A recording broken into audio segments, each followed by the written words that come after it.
विदेश मंत्री एस जयशंकर पर कांग्रेस ने पलटवार किया है और कहा है कि विदेश मंत्री एस जयशंकर असफल विदेश मंत्री हैं। यह कांग्रेस की तरफ से यह पलटवार किया गया है। एस जयशंकर ने सेना का अपमान किया।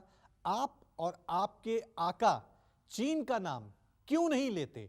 ये आपको बता दें कि किस तरह से वार पलटवार का सिलसिला सियासत में अब देखने को मिल रहा है।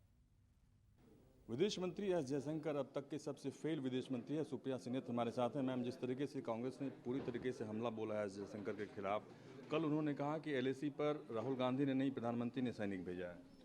ऐसी मूर्खता की बात एक बहुत ही इम्मच्योर, सत्ता में द्वेष भावना से ग्रसित व्यक्ति ही कह सकता है। प्रधानमंत्री मोदी हैं तो हम भेज देंगे सेना, प्रधानमंत्री ही भेजेंगे ना। लेकिन उससे बड़ा वक्तव्य उन्होंने बोला है जिसकी चर्चा नहीं हो रही है।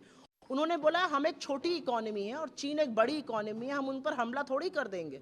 आप क्या कहना चाह रहे हैं कि हमारी भूभागी अखंडता के साथ खिलवाड़ होगा और हम मुंह में दही जमाए बैठे रहेंगे, दर्शक मूक दर्शक बने? आप क्या कहना चाह रहे हैं कि वहां पर चीन अतिक्रमण करता जाएगा, हमारे सैनिकों का हौसला तोड़ेंगे आप ये कहकर कि हम एक छोटी इकोनॉमी है, हम चीन पर कैसे हमला करेंगे? आपको सैनिकों का शौर्य और पराक्रम का ये सलाह आप दे रहे हैं?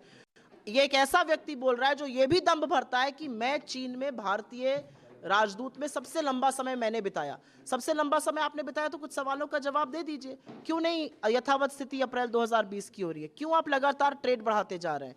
$100 बिलियन का ट्रेड डेफिसिट कर दिया है। क्यों आप और मोदी जी चीन का नाम लेने से कतराते हैं? पैंगोंग त्सो पे चीन जो है वो पुल बना रहा है, रेलवे लाइन डाल रहा है। क्यों हो रहा है ये सब?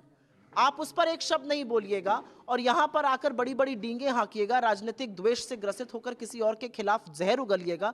आप विदेश मंत्री हैं, आपने कौन सा पराक्रम हासिल किया है चीन में? 3 साल हो गए, 2020 की स्थिति नहीं बन पा रही, ये आपका पराक्रम है। आपको लगता है कि चीन के मुद्दे पर संसद के अंदर भी चर्चा से भाग रही थी सत्ताधारी पार्टी बीजेपी? लगातार विपक्ष की तरफ से मांग की जाती रही कि चीन के मुद्दे पर चर्चा की जाए। मैं तो ये पूछती हूं कि मोदी जी किसके कहने से चीन का नाम नहीं ले पा रहे हैं? क्या जयशंकर जी की सलाह पर नहीं ले पा रहे हैं?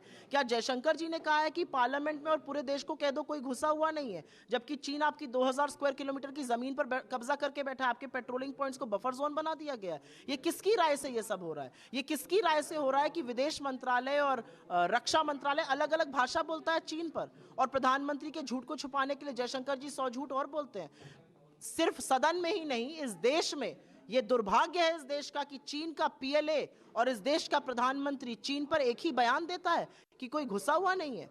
आप हौसला दे रहे हैं चीन को, आप हौसला अफजाई कर रहे हैं चीन की।